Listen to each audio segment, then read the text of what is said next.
bonsoir à tous. Voici les titres de l'actualité de ce samedi. La République démocratique du Congo ouvre son consulat général à Dakhla. Un énième soutien à la marocanité du Sahara. Au moins d'un an, Dakhla aura accueilli 9 nouvelles représentations diplomatiques.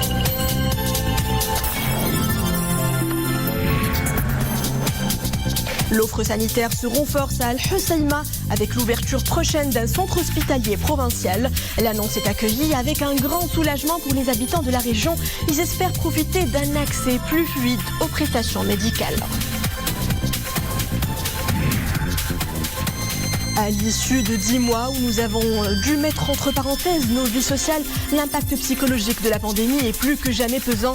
Plusieurs experts lèvent le voile sur l'origine de ce climat anxiogène qui s'est installé et n'est pas prêt à se dissiper.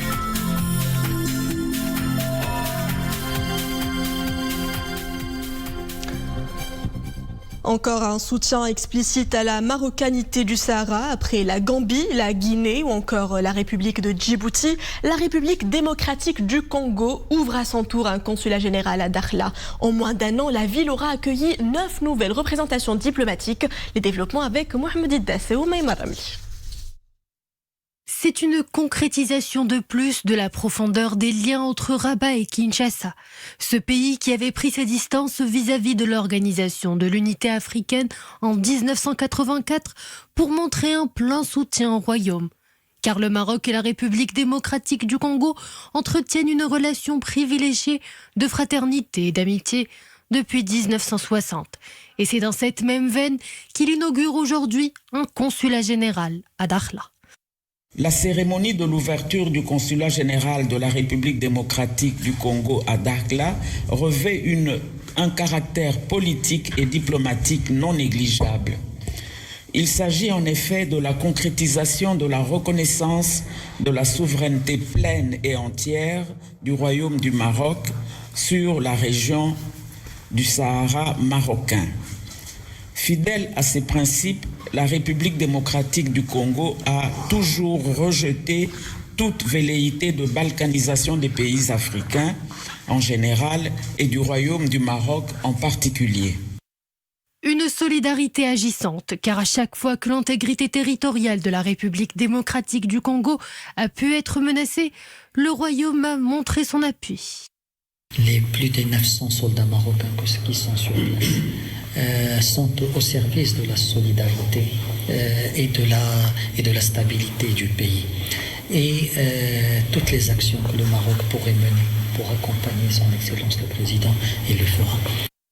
Depuis le début de l'année, Dakhla connaît une forte dynamique. Les inaugurations d'antennes consulaires s'y sont enchaînées, une concrétisation de l'ambition du royaume d'ériger cette presqu'île en un hub à la fois économique et diplomatique. Coup d'œil à présent sur les principaux indicateurs de l'évolution de la situation épidémiologique au Maroc. On dénombre 2833 nouveaux cas de contamination ces dernières 24 heures. 2898 guérisons, un nombre qui améliore le taux de rémission. Il s'établit aujourd'hui à 90,5%. 55 patients ont rendu l'âme des suites de la maladie. Le taux de létalité s'établit ainsi à 1,7%. Pour ce qui est des cas sévères ou critiques recensés dans les différents établissements hospitaliers, ils s'élèvent à 1066, soit 116 de plus ces dernières 24 heures. 87 patients sont intubés.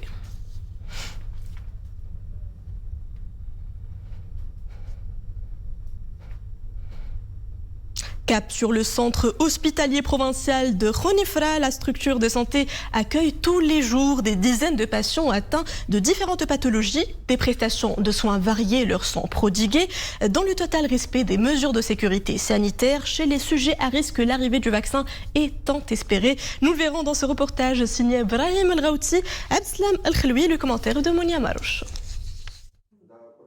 Pour cette patiente, cette visite médicale est un rituel. Chaque mois, cette diabétique se rend à ce centre hospitalier provincial à Khénifra.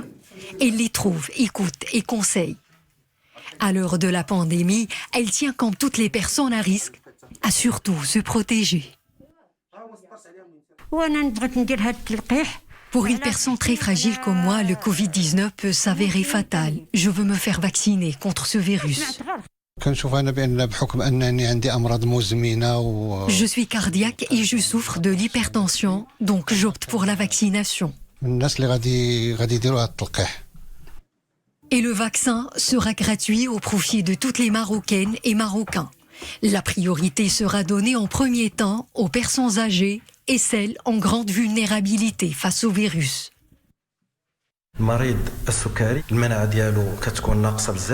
Les diabétiques, par exemple, ont un système immunitaire affaibli.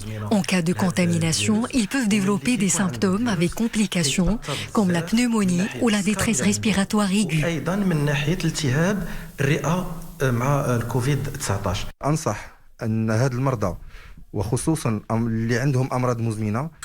Je conseille vivement aux personnes souffrant de maladies chroniques de se faire vacciner contre le Covid. En plus des gestes barrières, la vaccination est le meilleur rempart pour se prémunir contre ce virus. En attendant de recevoir les premières doses de vaccin, les préparatifs de cette opération d'envergure vont bon train. Pas moins de 2880 points de vaccination sont déployés pour accueillir les premiers bénéficiaires. Les mesures restrictives pour contrecarrer la propagation de la pandémie se renforcent dans la préfecture d'Agadir et d'Outanan. Encore 15 jours de prorogation à compter de demain, dimanche 20 décembre à 21h. Les plages resteront fermées au même titre que le souk El-Had et les marchés de proximité à 15h. Les déplacements de et vers la préfecture d'Agadir et d'Outanan ne seront autorisés qu'à condition d'être munis d'une autorisation exceptionnelle. L'interdiction de toute forme de déplacement nocturne entre 21h à 6h sera maintenue, à l'exception des déplacements pour des raisons de santé et professionnelles, ainsi que la fermeture des cafés, des restaurants, des magasins et des grands centres commerciaux à 20h. Il s'agit également de la fermeture des hammams et des salons d'esthétique, à l'exception des salons de coiffure, la fermeture des salles de sport, des parcs et des terrains de proximité, ainsi que la suspension du transport via les bus à 21h et l'encouragement du travail à distance dans les cas qui le permettent. Dans le monde, le calendrier des campagnes de vaccination se précise après le feu vert de l'Agence européenne des médicaments, vaccin germano-américain Pfizer-BioNTech. Les 27 États membres de l'Union européenne pourront commencer le même jour leur campagne de vaccination contre le coronavirus. La Suisse est le premier pays d'Europe continentale à avoir autorisé aujourd'hui un vaccin contre le Covid-19, le Pfizer-BioNTech. La décision de la Suisse intervient après les autorisations pour le même vaccin de plus de 15 pays, dont les États-Unis, le Canada, l'Arabie Saoudite, le Royaume-Uni ou la Jordanie. En Espagne, le vaccin développé par Pfizer et BioNTech commencera à être administré dès le 27 décembre. 2,5 millions de personnes seront vaccinées lors de la première étape, à savoir les résidents et le personnel de santé. De l'autre côté de l'Atlantique, une autorisation en urgence a été accordée hier aux États-Unis au vaccin de la firme Moderna, qui va donc rejoindre celui de l'Alliance Pfizer-BioNTech dans l'immense campagne de vaccination débutée lundi aux États-Unis. Une campagne de vaccination planétaire déjà entamée jeudi dernier en Arabie Saoudite.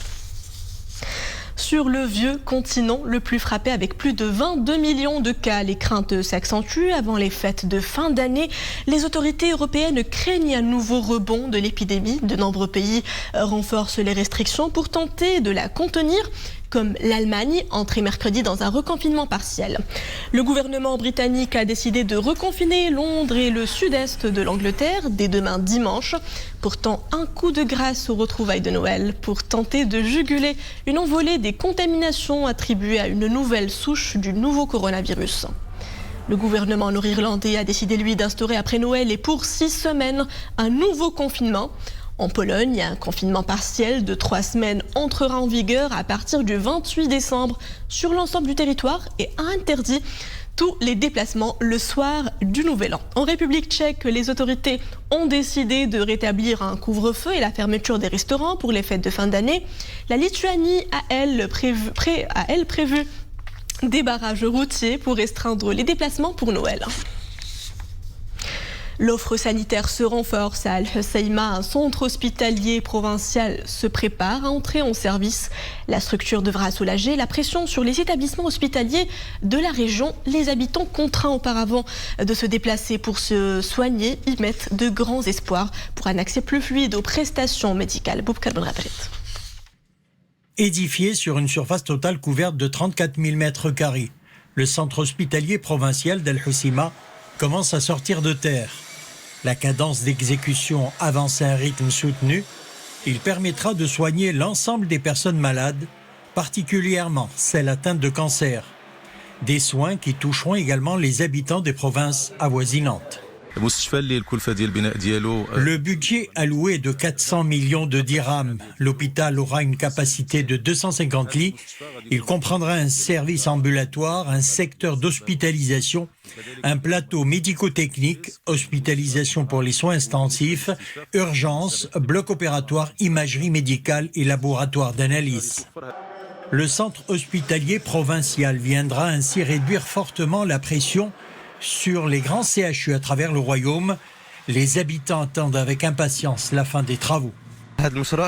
Les personnes atteintes de cancer n'auront plus à aller, par exemple, à Fès, Rabat ou encore à Oujda pour suivre leur traitement.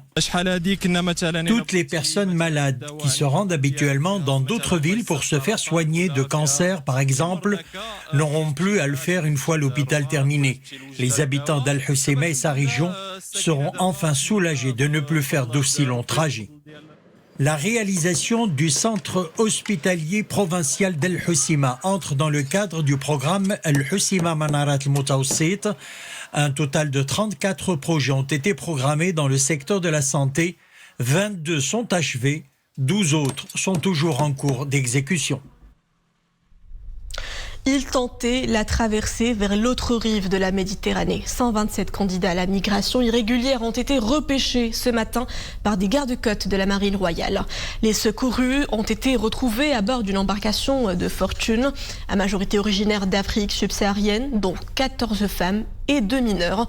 Ils ont été ramenés sains et saufs aux différents ports du royaume et remis à la gendarmerie royale pour les procédures d'usage.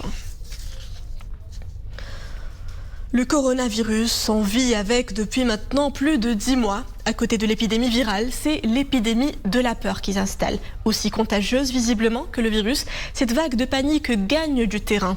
Un double combat mené pour les plus fragiles d'entre nous. Ils peuvent toutefois trouver réponse à leurs incertitudes dans le nouvel ouvrage La psychologie virale d'Abdelkader Asdad et du docteur Leila Cherkaoui qui a su mettre à découvert ce phénomène d'anxiété. Iman Slaoui, Amin Cherkaoui, le commentaire est d'Oumay Marawi. Et si la troisième vague n'était pas celle que l'on croyait? Selon des experts, l'impact mental et psychologique de l'épidémie serait catastrophique sur les femmes et les hommes. Le confinement, le stop and go, associé au chamboulement dû à la crise économique et sociale, un cocktail explosif qui a eu raison de notre résilience. Les autorités sanitaires dans le monde tirent la sonnette d'alarme et le monde de l'édition aussi. Il faut garder en tête que la fin de la pandémie n'est pas un synonyme de fin de troubles psychologiques.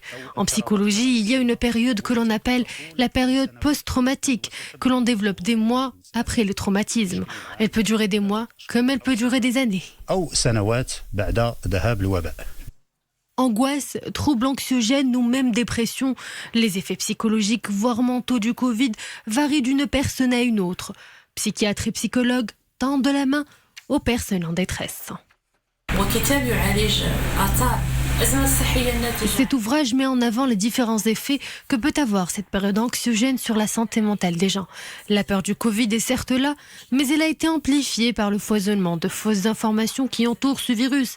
Il faut garder en tête que les fake news circulent plus que le virus en lui-même, et cela est très dangereux. Et si cette période a pu affecter la santé mentale et l'équilibre psychologique des populations dans le monde, les campagnes de vaccination ici et là suscitent une réelle lueur d'espoir. Sport, judo et cette brillante distinction pour la Marocaine Asma Niang. Elle a brillamment arraché la médaille d'or lors des championnats africains de la discipline qui se poursuivent à Madagascar. La Marocaine a battu la Camerounaise Sofia Araï Félicitations à notre compatriote qui brille de mille feux et qui détient déjà 4 titres continentaux.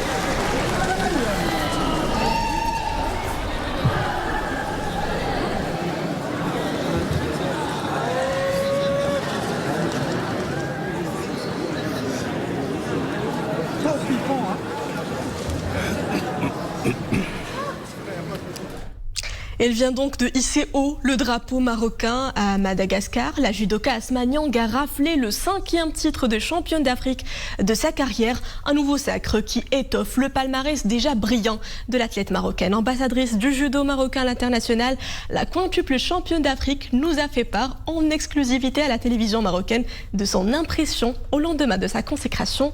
Nous l'écoutons. Salam alaikum, ma'akoum Asma Niang. Voilà, je suis à Madagascar et voilà, je viens d'être championne d'Afrique. C'était la 2e fois que je sois championne d'Afrique à Madagascar, mais c'est mon 5e titre. Donc, alhamdoulilah, je suis très contente, surtout dans cette crise sanitaire du Covid-19, qui est un petit peu difficile. Le protocole, voilà, il y a beaucoup de protocoles pour les athlètes de niveau, mais alhamdoulilah, les athlètes, on a voilà, un gros mental et puis surtout, on sait s'adapter dans ces moments très difficiles. Donc voilà, c'est juste une étape pour moi, le championnat d'Afrique, parce que la route elle est longue, hein. Elle est courte mais en même temps elle est longue pour Tokyo 2021, Inch'Allah. Et voilà, on va se préparer pour ça, avec Covid et sans Covid, mais en tout cas on se préparera dans toutes les manières pour ramener la plus belle des médailles, Inch'Allah, à Tokyo. Et nous souhaitons bon vent à notre compatriote prodige du judo. C'est ainsi que prend fin cette édition. Merci à vous de l'avoir suivi. Je vous retrouve demain, ici à la même place, toujours à 19h.